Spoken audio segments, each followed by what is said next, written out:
What's up, guys? Round two. So welcome to our guest chats. So today's guest, a veteran from the Navy, and she transitioned from the military into fitness, teaching Zumba and Strong Nation, and added several other coaching modalities and formats, especially Shift. Well, I say especially Shift, but that's how we met. Not only is she part of the creative team to help design and create the workouts at Shift, but she's also a master and technical trainer at Strong Nation.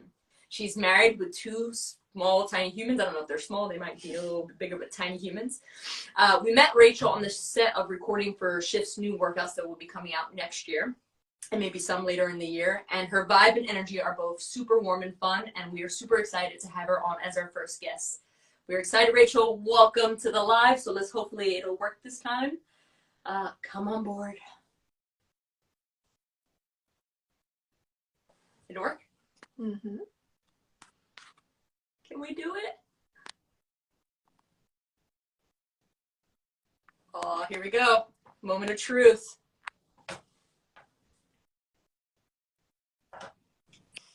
Yes! So wait, stay down here just in case. Can you hear us all right? Yes, I can hear you. Well, can you hear me? It's good. It's good. We are super excited to have you on board. Was that correct? Are you a veteran? Are you still in? No, I am a veteran. I'm done. Done. So welcome. You're our first guest, so we get to do all the technical things with you and figure it all out. But I think it would be better this way anyways. So is that your studio that you're in? Yes, you are live in my studio. Welcome. Fantastic. Also, side note, I'm also not very technically savvy when it comes to like Facebook dashboard stuff. Oh. So when you were going through it, I was like, oh my God, that was me like 6 months ago trying to do a live. It's the most confusing thing. You know what happens is like the interface on the mobile is so different than the on laptop. So it looks like you could do it, but it's like, let's just get back on the phone. Can you? Yeah. So I can check. So so we wanted to really start this out. I think what we want to do with this is bring on different types of professionals that have been in, but really kind of go through their journey in fitness and really what that journey's been like for you. And then we'll have some sidebar in there, but I think it's good to see that we're not just here in this journey. We've actually gone through it ourselves in different ways, and it gives a very different perspective. So, and that's really great because I think we're slightly different in age, I think. I don't know what that is exactly, but I just think it's good to get a variety of different professionals and different journeys. So I think that's where we're going to start, is what has your fitness journey been like? How did it start, and how did it transition to different things? Okay. So I've always been pretty active. All through grade school and high school. I just liked being active. Also, it was a reason to get away from the house because my folks were really strict. So as long as you're doing something, you don't have to be at home. So I ran track for a little bit. I was on cheerleader. I did drill team. And then all that went away when I started doing theater, which ended up being my major in college. But I was still pretty active, just like playing baseball or flag football or just anything. I just like to be super active.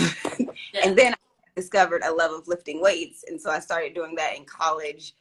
And then most of my activeness was my job. So like after college, I was on a touring group. And so we had to transport the theater in and out. So I stayed pretty fit that way. I didn't have an exercise routine because we were so active. And then I joined the military. And of course, you have to stay active during that passing the PT test. And when it was time for me to get out of the military and let my husband have fun now, focus on what he wanted to do, I was like, what am I going to do? I can't just stay at home because I would go crazy. It's just not the way that I'm built. So it's like, well, I really like taking this body pump class. I really like Zumba. I'll be a group fitness instructor, and that'll give me something to do to have interaction with other adults. So I'm not just always speaking baby talk all day long. And when was this? When was that? Okay, so I transitioned out of the military in 2017. Okay. Officially done 2018, January of 2018. So I took my Zumba and Strong licensing training 4 months postpartum. I did a Saturday, Sunday. I was dying. I was so tired. My body was like, who do you think we are? We have not been working out like this. You have lost your mind. Yeah. But it was very motivating too, because like, oh yeah, I'm really, really out of shape. I mean, really, it was only 4 months postpartum, so I should have given myself a little more grace. I've learned to do that now. But then I was like, what is wrong with me? I used to show up these young folks, and now I'm struggling in this class. So I took the license, and I knew I had time to get ready for class because I wasn't going to start until January because I had to get all the way out of the military first. And then that's what reignited it, learning my routines for strong and the routines for Zumba. So that's how I got into the business. And then actually 2 years ago, tomorrow is when I learned about shift, or when I actually started teaching the shift formats. I was a part of Beachbody, like I did their core to force training. And I don't know if y'all remember, Beachbody Live got shut down. And when that happened, Will was like, hey, come over here, take these trainings. We have these. We know that y'all have been trained well. Take these. It was a free conversion for us. So we came over, and so I took the trainings, but because I already taught strong, I was like, I already have a body weight training situation going on. But then they introduced Rise in Mind. And I was like, oh, I don't have anything like this. This looks amazing.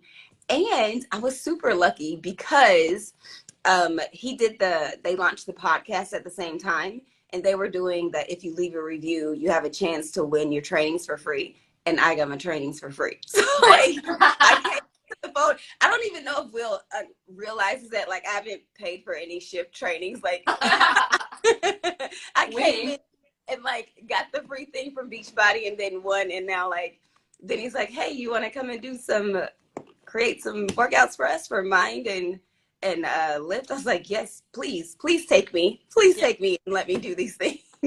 So like, yeah, I've never paid them, but they paid me. Yay, me. I have a few questions, but is there anything that comes to mind from some of what she said? Well, there is, but you can go first. No, go ahead, just speak. Can you open up the line? I will. You mentioned that you'd kind of like noticed that you used to show the young ones, but now things were changing for you. Like in terms of like aging and stuff, as a woman, like how has your training changed? I know that Jess said that one of your core topics is giving yourself grace, and I think it's something that I've always been terrible at, and only learning to do that more so now. So how was that transition like, and how did that affect you like emotionally and mentally? That's an excellent question. So I was a baby in the fitness world, right? I mean, I was older when I started, but as far as being in the industry, I was very new, very green. So if you go back to some of my earlier stuff, I was very much bought into the go hard or go home. There is no such thing as rest. All of that. That was like, because that's what I was taught from society, like what we see. And then once you get into the industry and you yourself start to grow, you're like, wait a minute, this doesn't make sense. Why are we beating people down to try to get them to work out? That's not going to be very helpful. Yeah. So what if you miss a day? And is it the end of the world? No, it is not the end of the world if you miss a day, or if your nutrition isn't quote unquote perfect, right? And then on top of that, as we get older, like that's the grace of the older. Down. Yeah. The metabolism slows down. Things that I used to be able to do, I can't do anymore. Like eating a pint of ice cream and it doesn't mean anything. Oh, those days are over. But I still like the ice cream. So am I going to stop eating ice cream just because I don't rebound the same way? No, I love ice cream. I'm not going to stop doing it. I'm just going to adjust my expectation of myself. Mm-hmm. Back in the day when, I had the six pack and like aesthetically what the society looks for, it was easy. I didn't have to work hard for it because I was genetically blessed and I was active, right? And I was active. And so like, as I get older, I remember I started doing CrossFit because I wanted to do CrossFit. It's like, oh, this is something new. And it was fun. I had to eat so much to keep up with that. Like there were days I was supposed to eat 3,500 calories to keep up with that. I was like, I don't want to do that. I get tired of chewing. So you know what? I'm working out because I want to be active, and because my why is to like be able to be active and play with my children as long as I can and stay as healthy as I can as far as I can for me. So like if that means I don't have a six pack anymore, okay, and that's not my why. I don't care about that kind of stuff anymore. I just want to be active. So like if I have a down week, oh man, I didn't do all that I'm supposed to do. That's okay, Rachel. You don't have to beat yourself up about that. Show some grace. We'll do better next time. Also, Yeah. I've discovered like when you show people grace, when you show them grace, they're more likely to buy into what it is that you're trying to get them to do. But if you put people on like such a strict, don't do this, don't do this, don't do this, and you always got to do this, and you always have to do that, they're like, this is overwhelming. I'd rather not do anything than do what you're telling me to do. Yeah. Do you struggle with the so you've gotten better at grace? I don't know if you're like you do it every time, but do you sometimes look at yourself in the mirror like, oh, do you still have those moments? Oh, of course, we all have those things. Like now, while aesthetics are not my number one thing, I still care.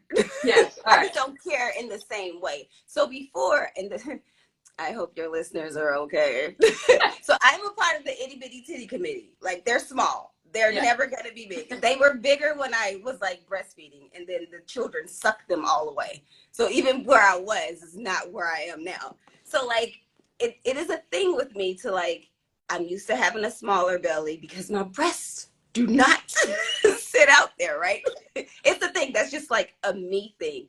But I also know like I don't have to have a six pack for my belly to be smaller than my breast. So like that's like an aesthetic thing for me. And then the other thing is the way my family is built. We're bottom heavy, so I have a pear shape. I've always got, thick thighs and a nice butt.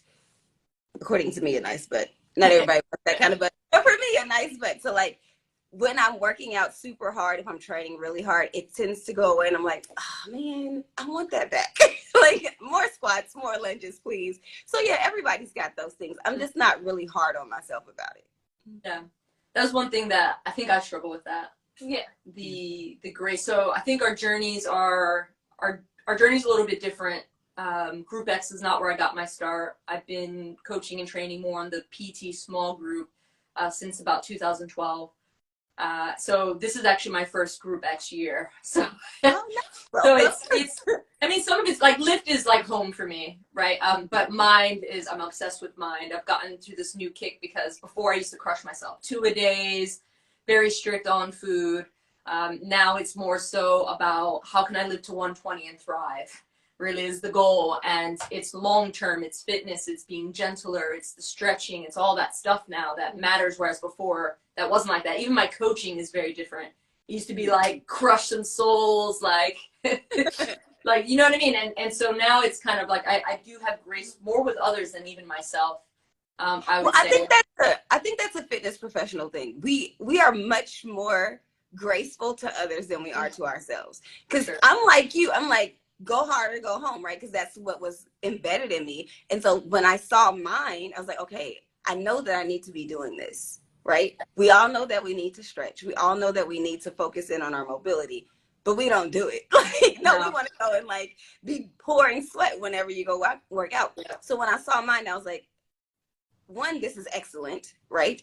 Two, it will force me to slow down and do what I need to do for my body. And I'm honest with my participants. I'm like, I teach this class because if I don't teach this class, I know myself and I will not take the time. Yeah. We are the worst. We are the absolute worst. Do you know what's interesting with Mind? I find that the members are apprehensive to do it because that's not what they deem as a workout. And I get, right? It's a different style of working out. But the ones that start to do it more consistently really love it. They really realize that it's actually beneficial for them and they start to really enjoy it. So it's growing. It's just not the most popular of classes. Well, they're noticing that it's making all their other workouts better. It's like, oh, my squats are now better. Like I'm not on my tiptoes anymore, or I'm running easier and I'm not getting tight in my calves and stuff. So I think it does become that. And I think that the past couple of years, especially for me, I think that my mindset as a coach has completely changed, and that's been a real journey. Same perspective really. I think that like for me it was always kind of like that go hard go home thing. I come from like Metafit style training, so it was like literally come in and crush you. So when we decided to open Ninjas, we were teaching Metafit to begin with. And I quickly realised that I weren't 24 anymore. And I was like, oh, Jesus, this is awful. and just like constantly getting injured. It's like, oh, I'm tight here now, and my knees hurt, and it's just like it's just a whole other thing. And I have PCOS as well, so I'm never going to be as shredded as what I used to be. Hormonally, it's just not feasible. So I think being able to learn to give myself that grace and be kind of like, this is me now, and like learning to love my body as I am and progress forward instead of looking back. I think it's been a whole thing. Yeah. Yeah. What's been like, thank you for sharing. Yeah, I was like, that's perfect. That's exactly, so many of us go through that journey, that especially if you've been active or you were shredded before, and then you step into your new normal, your new reality. It's really hard to like let go of what was. This is what I used to look like. This is what I used to be able to do. But we are humans, and we grow and evolve and we change, and not everyone's journey is going to be the same. And so once you realize, okay, yes, that was me, but this is me now, and I can love me now right here, and at the same time allow myself to improve in the way that this body improves, not the way that body was. Yeah. Oh, I love that. Yeah. I think especially as a trainer as well, your ego comes in. It's kind of like, who am I to continue coaching people when I don't look that? I was just have to let go of my ego, really, and put my own arrogance away. Yes, it's definitely a thing. we definitely have to do that. Yes. Struggle's real. Yeah. What's been like that transition from the active, and then actually how do you navigate being a mother and working and staying fit and all the positive habits? Like what's your tip for that? Maybe would be a good one, because we have mostly all women community, and mostly mothers, if everybody actually, Apart from one.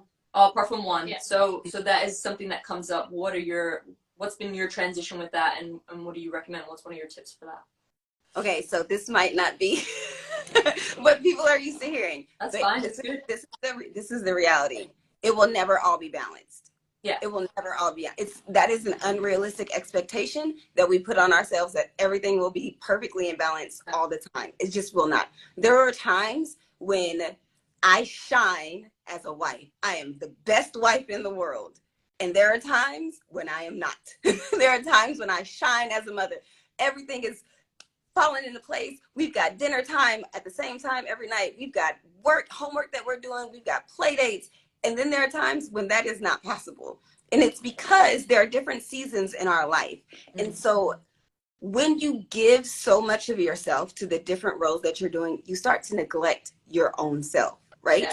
And so the closest that you will, in my opinion, the closest you will come to balance is understanding the peaks and valleys in those different roles. It doesn't mean that when I'm not the best wife, I'm not a good wife. It doesn't mean that when I'm not the best mother, I'm not a good mother. It's just at this point in time, this thing is taking more priority than this, especially if you're a mom and a wife and you have a job and you're trying to work out. There's a lot to do in one thing. And so expecting all of those things to be on 10 at the same time is unrealistic. Yeah. Sometimes my career is at a 10, sometimes it's at a 5. Sometimes my momhood is at a 10, sometimes it's at like a 6. And everybody knows that in my household. And so my husband and I, and it's not always like perfect, but we talk. It's like, okay, this right now, I have to focus more in this area. Okay. I've got this stuff going on with my job. I need to be able to focus on this. So I need to give my attention to this. Can you pick up the slack? It's that way. And I think the more we realize that it's okay to not be perfect across the board at all times, the better it's going to be for us. So my tip is to, with everything else, give yourself grace. Like, you are not going to be perfect in every aspect of your life at every time. It's a good answer. I like that. Yeah. I think the thing is maybe not necessarily finding the balance, because I think what women and mothers generally do, I'm going to say generally, not always, is that they get the back burner. So I guess the thing is yes, how does one prioritize themselves more often than not? That way, because what I believe is that selfishness is not actually a bad thing, and that if we did more of that, how would we show up in other roles, right? If we felt good, we felt energized, we were taking time, right, with communication, with obviously significant others and all that. If we did that more times than not, would we then show up better on a regular basis? And I think here, especially, I'm realizing in the UK, the North, women take a step back a lot. And so it's definitely what, like, culturally speaking, it is very much, I'm last, everybody else is in front of me. Yeah. I take care of everyone else. And it's like you said, when you do that, you end up pouring from an empty cup. You don't have anything to give, so you're not showing up as your best self. So like practical things that you can do, maybe get up 30 minutes earlier, right? So you take some time for yourself. And that doesn't mean you have to get up and work out. That can be quiet time just to settle your mind. So for me, I get up 15 minutes before everyone else in my house because I want to start my day on a good foot. Yeah. I have a moment, I have prayer. Listen, I need my prayer time. I need my quiet time so that I can go into the day well. If we all get up at the same time, and it does happen. It's chaos. Listen, we all get up together and I'm like, there's too much happening right now. I cannot. It's too much. You know why I'm laughing? I'm laughing because I get up like an hour and a half to 2 hours before everybody else. So today, I used to do that. I was like, I can't, this is not sustainable for me anymore. I can't get up that. I need a lot more time. I was like, 30 minutes not enough, an hour's not enough. I need more. Yes. So, but then the thing with that is, if you're not a morning person, like for my moms who are not morning people, right? Yeah. Then they're like, so I got to start my day up being tired, and they don't want to do that. Okay, that's great. So take a little bit of time at night, right? A little bit of time just for you at night, and like pick a time, because not everybody's a morning person. Not everybody wants to do a 5 o'clock workout. I don't want to do a 5 o'clock workout. I'm not getting up that early. It's too early for me. I don't want to because I stay up late. So like pick your time, or even if for those of us who work during the day, how long is your lunch break? How long can you take to like decompress just for you? And when it comes to working out, it doesn't have to be every day, right? It doesn't have to be every day, but at least pencil it into your schedule. Because if you're a mom, I know you've got a schedule. We've got a plan. It's our job, right? Pencil it into your schedule because you're more likely to follow through when you write it down versus saying, oh, I'll do this, or maybe I'll get to it. Make a time, stick to your time, and then go, right? But it doesn't have to be every day, especially if you don't work out every day. Don't be like, I don't do anything, and then next week, every day I'm going to go work out. Why are you setting yourself up for failure? Do not do this. Like, ease into it. You're not crawling, so why are you starting off running? Right. I run ninjas, so I have to work out 3 times a week. Yeah. Well, that's the beauty of group coaching, right? It's like you're not just standing there. You're like partaking in all those workouts as well. That was great. Yeah, I think, you know what, we have a lot of very similar beliefs, which is really easy to have a conversation. It's just, you know, what's the beauty of it is that we do it in slightly different ways, even though it's similar, which is awesome. Is there another question that you have? No. So I kind of led into that one because I noticed that you said something. Yeah. But what would be, one of the questions we were going to ask is your top 3 tips that you recommend.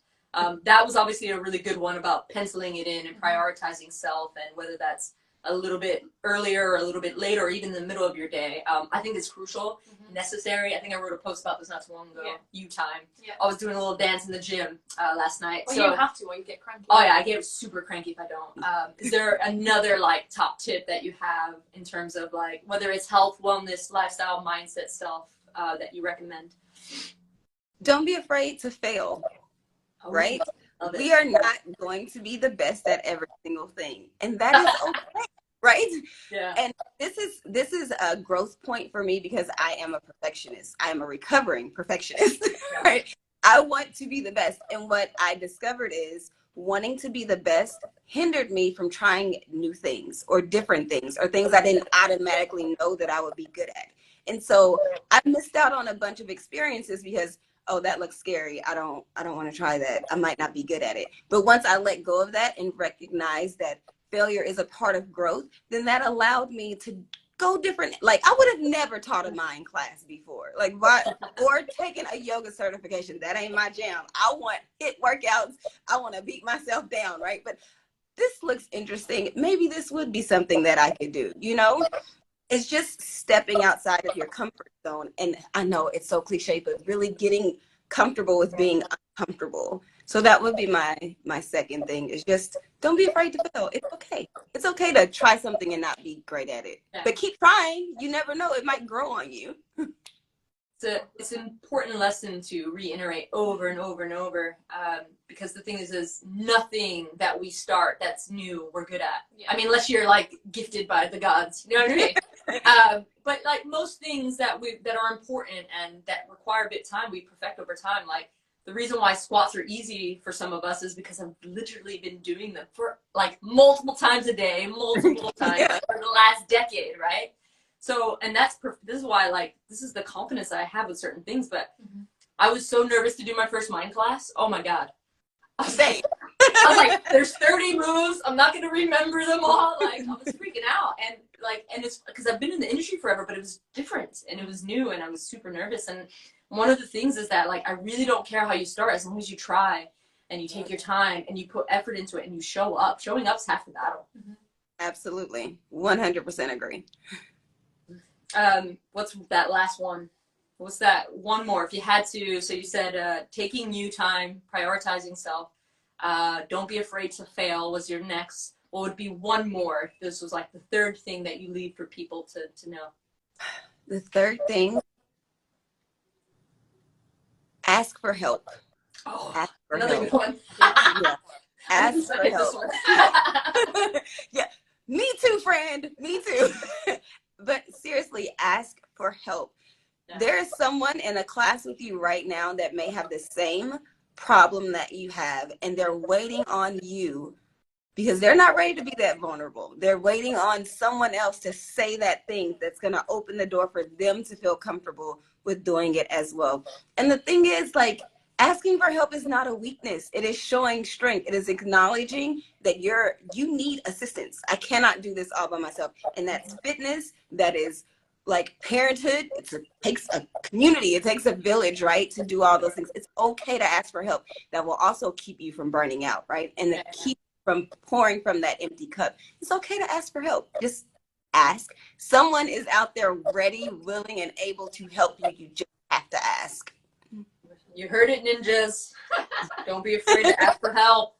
And that is the thing. It's like it's one of those things easier said than done, isn't it? Like those are things that we would tell our kids. Those are things that we tell our family. And then when it comes to us, and we're wondering why we're like crying, you know, like why? Yes. But yeah, that's hard. Yeah, we've been, I think, being into our relationship as well, just being more vulnerable and saying, I'm actually struggling. I'm feeling low. Yeah. Do you know what I mean? That's been big one for me. Yeah. Like, I don't suffer with mental health problems. Yeah. I'm absolutely fine all the time. All the time. I'm fine. Yeah. No, so like two big things for me that have seriously helped me, like as far as balance, you know, the balance, not balance, is being able to say to my husband, I need a day. I just need a day. I need a day to not be wife and mom. I just need a day for me. Right? And he has that same ability. Hey, I need a day. And we take a day, right? And the other thing is, like, when I'm feeling overwhelmed in a moment, like the kids are bouncing off the walls, my house does not look the way that I want it to. I'm like, hey, I'm overstimulated. I'm going to go take a minute and then I'll come back. And it's so much better because then I'm not like fussing. Everybody's not on edge or bickering or like the mood of the house isn't awful. It's just, no, I know within myself, I'm not my best self right now. I'm overstimulated.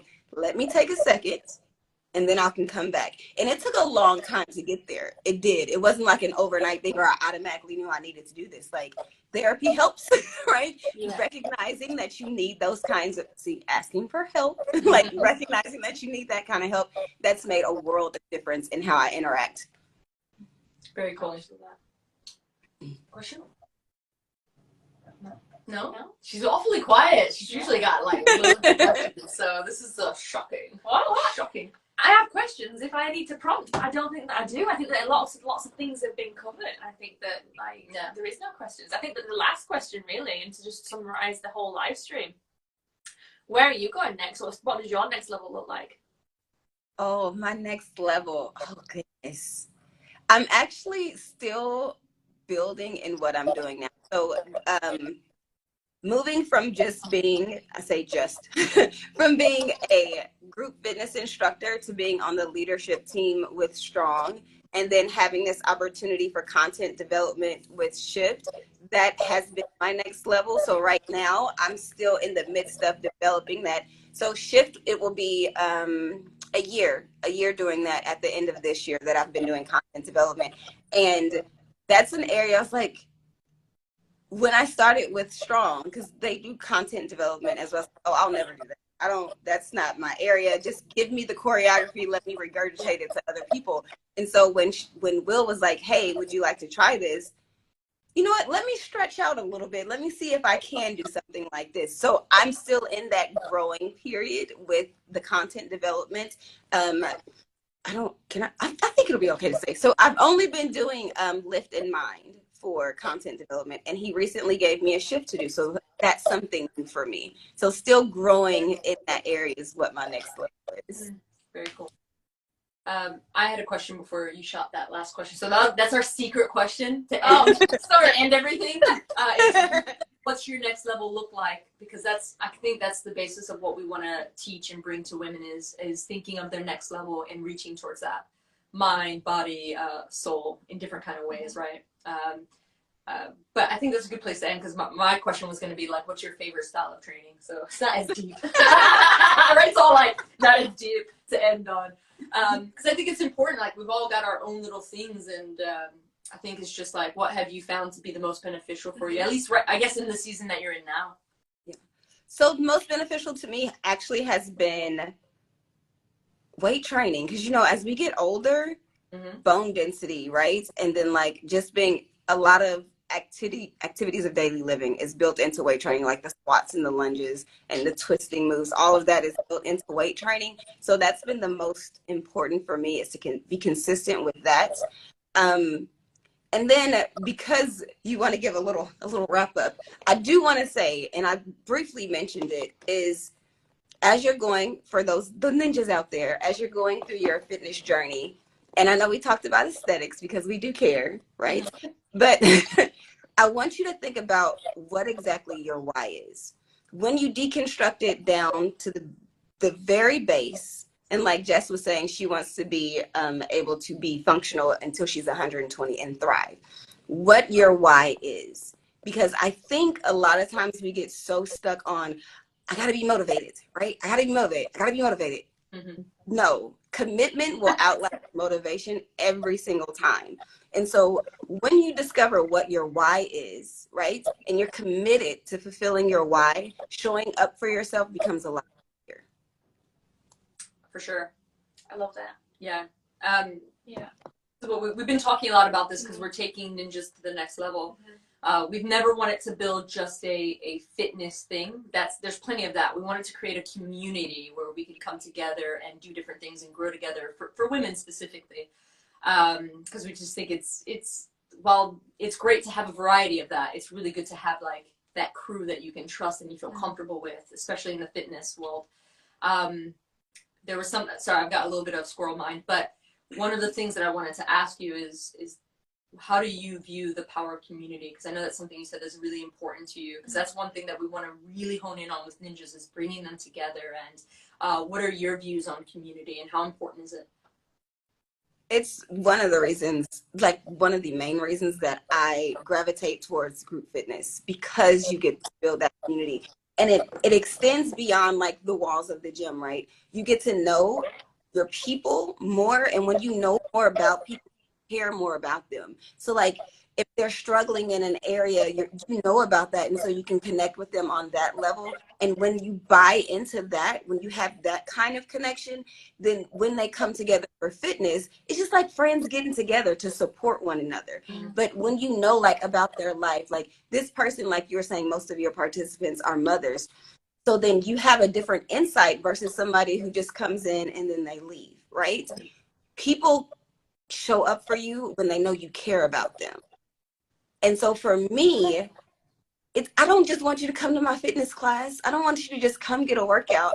I want to know you. What are your dreams? What do you want? What do you do when you leave this place? What is your home life like? Let's go on a hike together, or let's just go out to dinner. We can do that. It's fine. Like, really building that kind of community. And I love that you said that y'all are not just about doing a fitness thing. You want to build community, because it's so important, especially for women. And we know as fitness people, when people come to work out, it's not just about the workout, right? It is 1 hour or 30 minutes or whatever it is for them mentally. This might be the only hour they get in a day where it's just for them. And they just get to release all the stress from the day. And when you build that community, people open up to you and they're vulnerable with you. And they're like, hey, I remember doing the when the pandemic was in full swing, and this lady, we were talking, we met virtually, and she was like, I just want you to know, this 1 hour class has gotten me through this pandemic. And that means the world to me. Like, I want to impact people in that way, and I'm impacted in the same way. Like, y'all don't know, like, being able to come and see y'all virtually, my kids driving me crazy, but I can come in here and hang out with y'all. It means the world to me. And so it's not just about the workout. It's just not. It's so much more than that. And so, like I said, connecting with the people around you when you're building that community, it's just, for me, it's the most important thing. Well said. I feel like we could just talk all like, it's just easy. So I hope that we'll have time to bring you on another time again, and maybe just have chats outside of this too, because I think that there's just so much. It's good to have that vibe. And one of the things that I want to say to you is that I want to acknowledge you for the way that you show up online, the energy that you bring to everything that you do. While I'm not there with you, I see on social media how you show up consistently, how you love what you do, how you love the community, not only the coaches, but probably your clients as well. And it's so nice to see that energy, because I know it's genuine as well. So thank you for showing up in the way that you do. It's amazing. Yeah. Thank you. Y'all are fantastic. I really appreciate you having me on. And when you reached out, I was like, you want to talk to little old me? Thank you. Yeah. Honestly, it was like an easy, like, first guest, like, thing, and I was just like, so you are our first guest to kick off, and honestly, it was fabulous. Like, you said a lot of really important things that it's good. You know, it's funny because, like, we believe those things too, but, like, you'll say it in a way that just will, do you know what I mean? In a way that I wouldn't have been able to say it, that maybe just gets somebody to, like, think about it in a deeper way. And I think that that's why it's important to have these conversations. Agreed. So thank you so much for coming on. Anything you'd like to say? No, I was just going to say that, like, it really is evident that you practice what you preach. And, like, even, like, our first meeting, aside from Will, you really did make us feel comfortable. And obviously no one else knew us in the studio. And you really went above and beyond to make us feel comfortable and to get to know us, and obviously to make friends. And that like, massively stood out. So, yeah, thank you for that. Thank y'all. Y'all are so sweet. Have a fantastic. What was that? I'm so glad we got to meet. Me too. So, like, obviously, I've got to catch up with all those remixes, though. You know what I'm saying? So, stay tuned. I'm on it. Do you know what it is? We don't have a lot of space, so it's like I got stuck on the slidey floor one, but it's all right. I'll come back with some. Thank you so much. Enjoy the rest of your Friday, and we'll be in touch. All right. Thank y'all. Good luck, ninjas. Thank you. See you later. Bye. Uh-oh. There we go.